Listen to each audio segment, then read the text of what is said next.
Кайырлы күн, құрметті көрермендер. Сіздермен Ойса бірлестігі және мен бүгінгі бағдарлама жүргізуші Әсем Ахметжан қызы.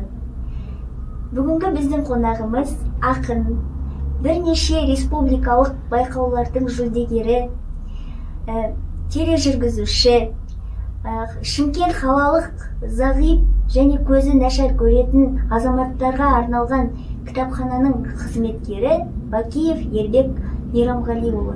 Саламатсыз ба, Ербек? Саламатсыз ба? Қайырлы күн. Өзіңізді біздің көрермендерге таныстыра кетсеңіз. Рахмет.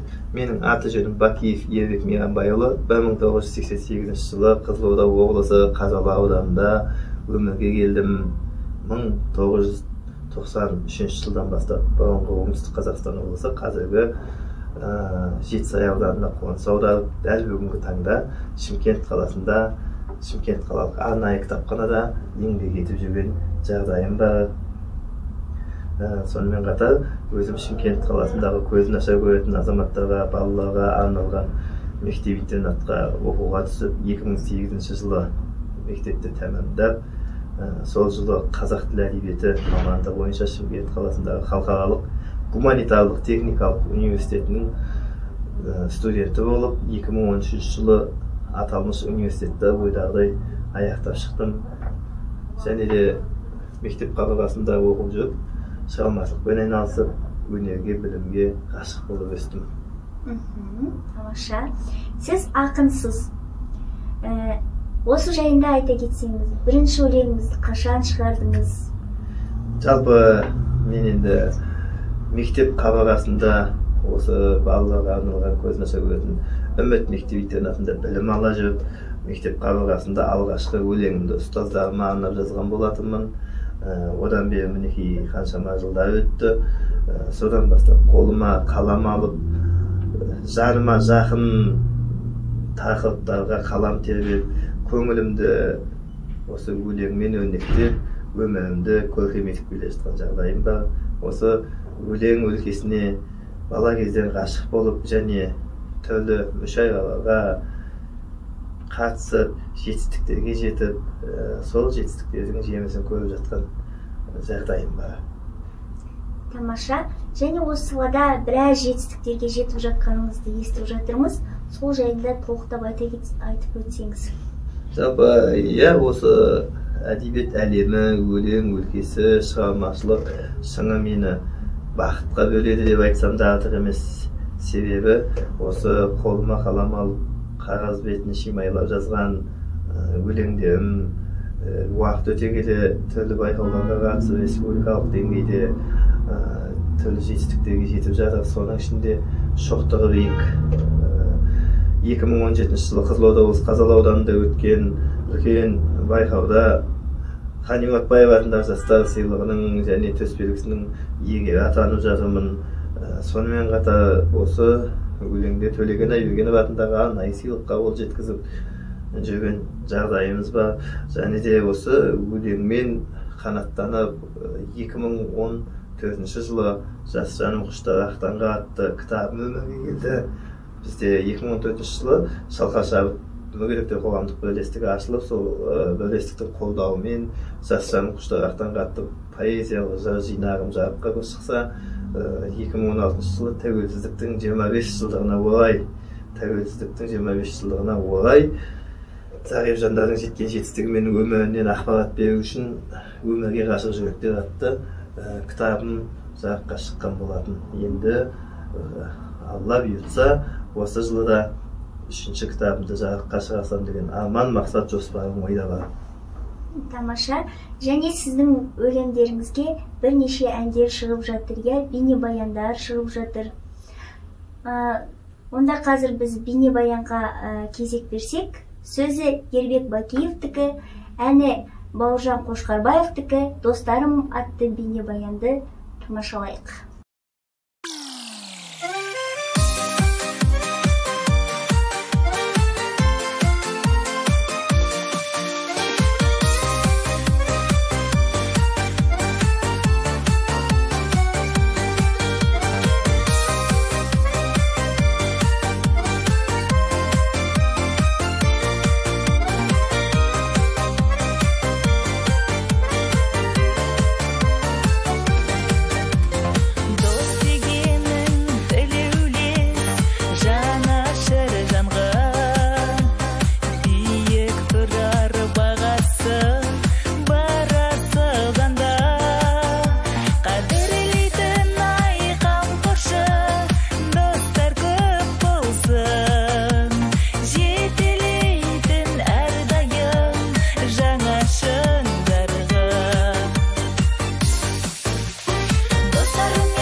Сіз бұқаралық ақпарат саласында жұмыс істеп жатқаныңызды білеміз. Сол жайында айта кетсеңіз.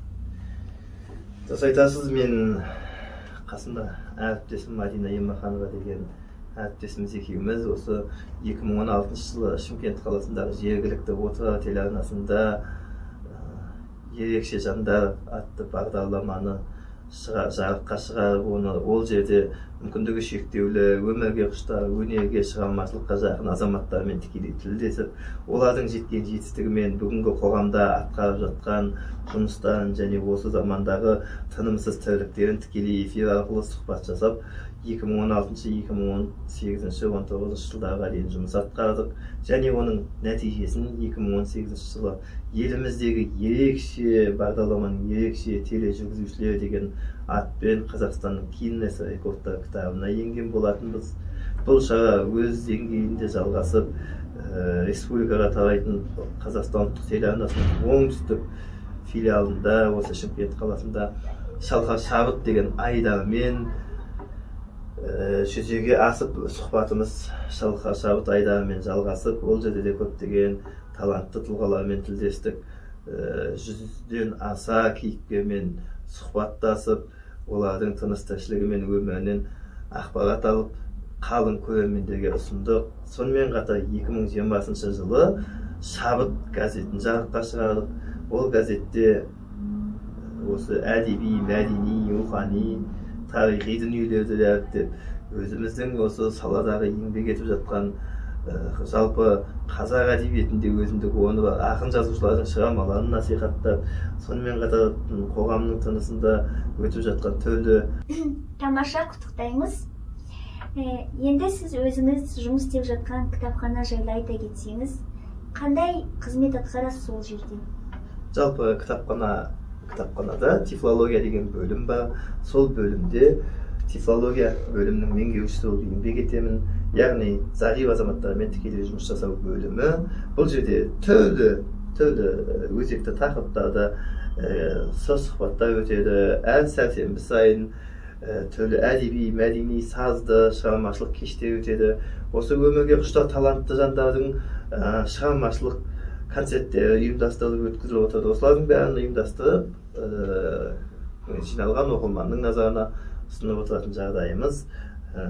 Осы кітапханада сонымен қатар түрлі клубта жұмыс жасайды. Соның ішінде Тағдырластар клубының жетекшісі болып та жұмыс атқарып келемін. Клубтың бүгінгі таңда, дәл бүгінгі күнді айтып өтетін болсам, қуанышты жаңалығымен де бөлісіп өтейін.